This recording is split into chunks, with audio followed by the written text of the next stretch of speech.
JC here again for retirecheap.asia. Guess what? We've got another potential ripper, a retiree in paradise over here, coming over to visit. But this is Bruce, and it's not Bruce's first visit here. He's actually a return traveler, and he was telling me on the phone when we did a consultation that you know, one of the things he missed was the sights and the sounds and the smells of Thailand. So he couldn't stay away, and he's planning on doing some retirement research over here to see just how things are now. How long has it been since you've been over here now? 4 years last year. 4 years. Oh, okay. And Bruce actually, you know, some people come over here and buy souvenirs and stuff. Well, Bruce took a souvenir last time that had 2 legs. Actually, Bruce was married to a Thai lady, right? That was several trips ago. That was several trips ago. Yeah, back in, and she finally ended up in the United States in '93. In 93? Yeah. Oh, well, we'll save that story for another video. As you can see, he's over here, and there's nobody sitting next to him, so there's a hint there as how that all turned out. But anyway, so actually, we'll do another video before you leave. You're going to be here for how long? 2 months. 2 months. Sure. Okay. Maybe more. So I wanted to get your impressions just for a moment of you know, you've returned now after a period of time, and you had a lot of fond memories of Thailand, so I want to talk about those for a little bit. But why did you choose to come back over? What was your the intention of coming over? Well, for the past 4 years, I've been setting up on a course focusing on retirement, and it's pretty obvious that in the United States, retirement is going to be living in a mobile home eating Alpo if I stay in the United States. And having been here so many times, and this place has sort of turned into a passion as opposed to just a passing fancy, I just needed to come. I have been working real hard for the past 4 years to rebuild a life, starting over after a divorce at 55. And you just got to put things back together and get things focused and get out of debt and start saving money. And I have reached a time when I found you on the internet and your website, and I could tell right away that you were the real deal. You were living what I knew was there to live. And so I watched your website grow, and I just knew I had to come see you face to face, because you're doing in your life what I want to do, and you could help me in doing that. Great. Well, that's why I'm here, to help out. Now, how long before you're going to retire? I'm hoping 2 more years, 23 months. Okay. Well, that's good. So, having talked to you a little bit since you've been here for how many days now? We're up in Chiang Mai today's now. Wednesday, and I left home on Wednesday morning. So, since I actually left home, it's been a week. But I've only been here since Sunday. It's now Wednesday. Okay. Or no, Saturday I got in because I got. So, is it everything you remembered?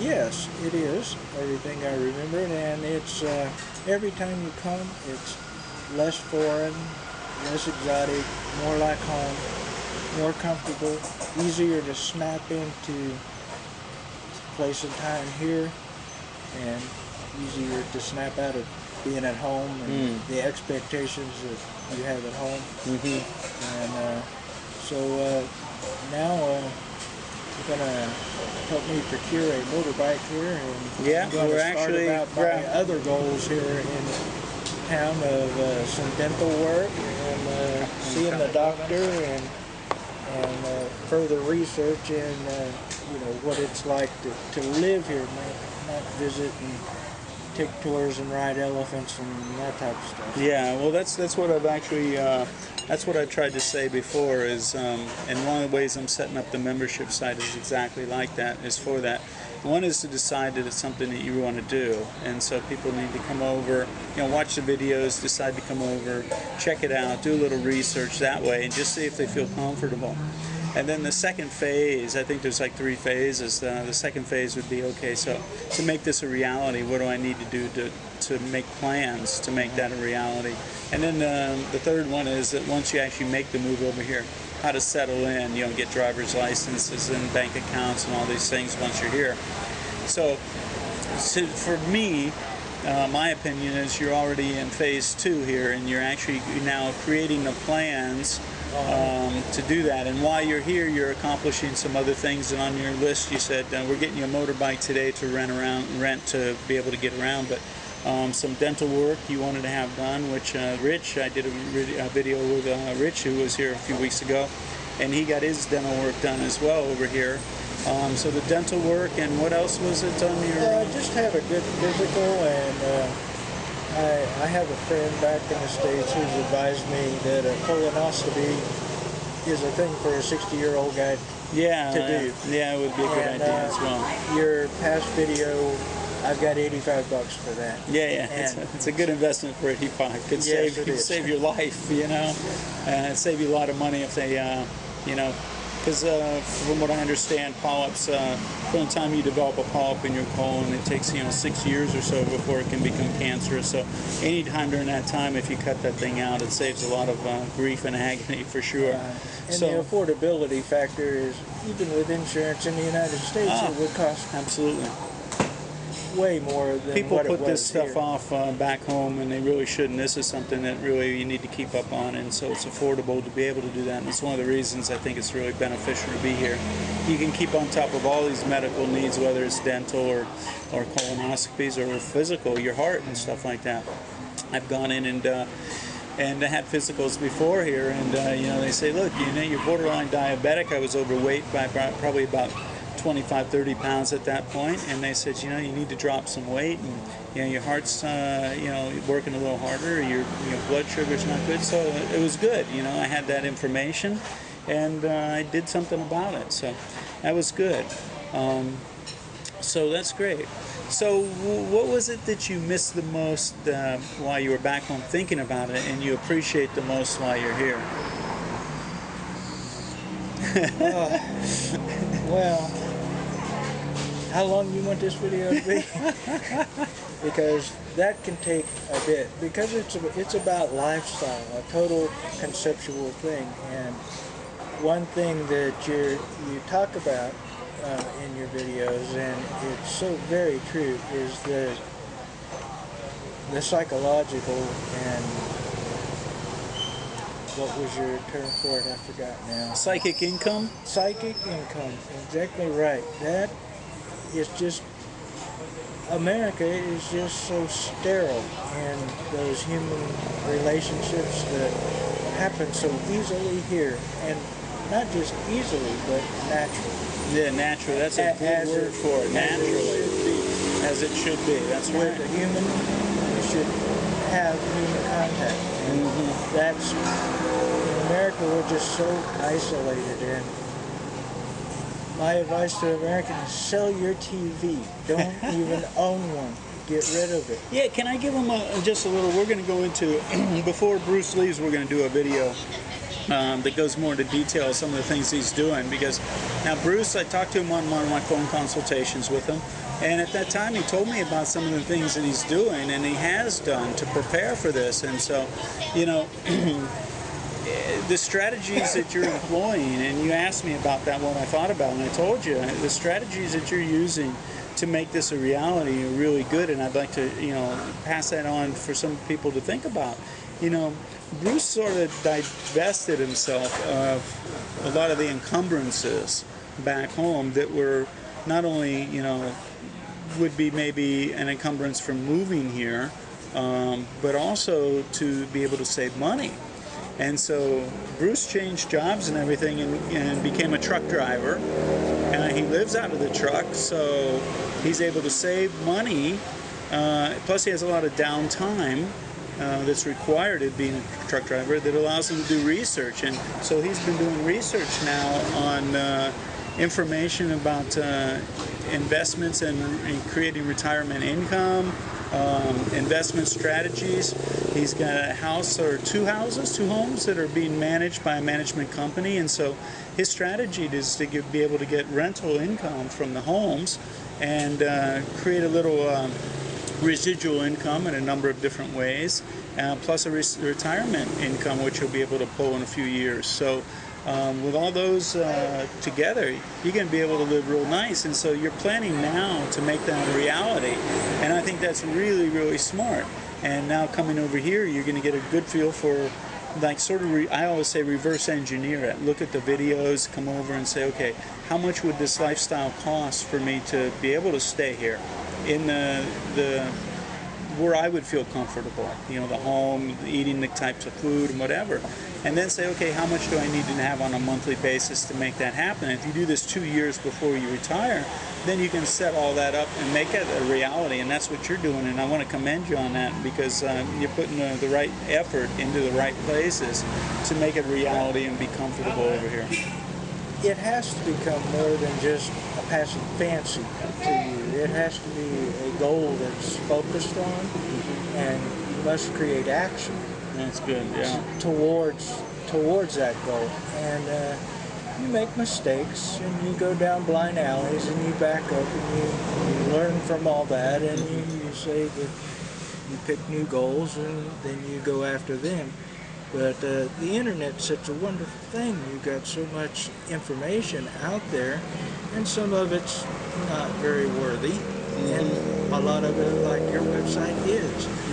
And you just sort of wade your way through that and find the stuff that gives you the right gut feeling that, you know, that's honest information there. Now some people say, you know, I'll be a truck driver, I couldn't do that, you know, and it's like, well, see, the thing is, a lot of people forget that what the outcome is. You know, you got to know what the outcome is and then look at the options. You know, I'm always saying, remember, there's always an option.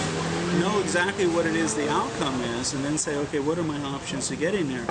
And to be able to do something like drive a truck or something, I mean, from the time you started driving to the time you're going to end is going to be, what, about 4 years, 5 years, something like that? Well, I've got 3 years and 9 months now behind the wheel. Okay, so and you got 2 more, so about 5 years. Now, some people say, oh, I could never drive a truck for 5 years. Now, one thing I want people to understand is, if you look back and say, okay, 5 years ago, where were you? You know? And what's happened in that 5 years, and how fast has that time gone by? People don't realize, especially as we get older, how much quicker time starts to pass. And you can do anything for a certain amount of time. If you chunk it down into small amounts of time, then it isn't really a long time. Like, you have 2 years, and I mentioned to you the other day, if you actually create the plan of what you need to do, and you went back and started instituting the things to get set up to come over here, those 2 years are going to fly by. I remember, I know some of the viewers are familiar. You know, I worked with Tony Robbins, traveling as his personal security for about 12 years. And he became good friends, and he invited me to go over to Fiji to his resort over there. And I remember, and this stuck in my mind, he had like a fitness room, you know, a weight room. He's got machines and stuff, and overlooked the water. It was really beautiful. And he said, you know, John, check out this new machine that I got. We had this machine that works like, you know, muscles you don't even know you have, you know. And you start getting on this thing, and you start feeling, you know, you're putting out a lot of energy and using muscle groups that I wasn't used to using. And so he says, okay, 5 minutes. And I said, okay, yeah, I can do this for 5 minutes. And I got on this thing, and of course it starts out a little bit easy, and you're working, and then about 2 minutes into it, you know, I think I'm coughing up blood at that point. You know, I'm starting to see organs fall out and fall onto the floor. And it was like I wanted to quit. You know, it was just too difficult. And I remember him saying, you know, you've done it for 2 minutes already. You only got 3 minutes more to go. And he looked at me and says, you can do anything for 3 minutes. And so I'd push it a little harder, you know, I'd make it through the next minute. And I said, oh man, this is killing me, you know, I think there's blood coming out of my eyes or something at this point. And he's saying, you know, you only have 2 minutes more, you can do anything for 2 minutes. And he kept saying that you can do anything for 2 minutes. You can do anything for 1 minute. And it got me through that. And to me, it's stuck in my mind that if you chunk it into smaller amounts, you say, well, I can do anything for 1 year. You really can. Then when it gets down to 6 months, no matter how you feel, you say, well, I can do anything for 6 months. And so, to be able to do whatever it takes to make this a reality, I think some people need to stay focused on that. What do I need to do? And we like to stay in our comfort zone. And sometimes you get, to get what you want, to get your outcome, you need to get away from that comfort zone a little bit, and then remember it's short term. I remember when I was in school, I wasn't a big fan of school. And I remember like the last 2 weeks was fun of school. But it was the same school, the same teachers and everything. But the reason it was fun was because I knew it was coming to an end. And so if you keep the goal that you're going to be over here and live a different life while you're doing some of the things maybe that aren't pleasurable, it helps that time to go by. And you stay focused on your goal. And so that's what you're doing. And I commend you for coming over here and following up on this, making sure it's what you want to do, and then taking action. So the food, how are you doing with the food? Oh, I eat food like this as often as I can, and it's hard to do, but in Orlando, where I'm based out of, I know where all the markets and Thai restaurants are there. In Atlanta, when I'm there, we have a terminal there, and I'm able to go to restaurants and the Asian markets there as well as Nashville and Memphis. What do you like about the Thai food? The explosion of flavors. An explosion of flavors. I love that. Yeah. And the combinations that you would never, in our bland diet back in the United States, imagine that one thing and then another would be combined together to create something more spectacular than would appear from either of those tastes. And it's just that, I like. Oh, cool. It seems I have less indigestion problem when I eat spicier foods than when I do not. Yeah, actually, spicy food is actually very healthy for you. And so today we're actually eating food from Isan, which is the eastern part of Thailand. And so Isan food traditionally is eaten with your fingers. I brought the hand sanitizer, which is a good idea before you eat. If you come over, either pick some up over here or bring it with you, because it's always a good idea to sanitize your hands, especially if you're going to be eating with them. And so we've got we've got some papaya salad, raw papaya salad, which was a lemon and fish sauce and a little bit spicy. Samtam it's called. Now this you might not be familiar with. This is called soup no mai. We have soup no mai. I don't know if I can show it to them or not. Actually, it's made from bamboo. This is a bamboo salad. We've got some chicken and some lap, which is minced up fish. Let's see if you can see that. Minced up fish salad. And so we eat it all with sticky rice. I don't know if you've heard of khao niao, which is sticky rice. If I open this up, you're going to see why they call it sticky rice. And notice it came out of the bag, came out of the bag in one lump because it's sticky. And so you wad this up into little balls in your hand, like this. And then you just reach down and you grab some food with it and eat it. But anyway, that's your food lesson for today. And I want to thank Bruce for this interview, and we'll do another one before you leave. Some time's going to go by, and we'll get your impressions on what you've gotten accomplished since you've been while you were here, and what your plans are when you go back. So I appreciate the interview. I'll shake your hand here again, and it was nice to actually meet you in person. I hope to meet a lot of other people in person. I got some fans out there, and I communicate with you all often. Some of you, you know who you are, and I appreciate it. And we'll be in touch. So let's go ahead and eat. And remember, there's always an option.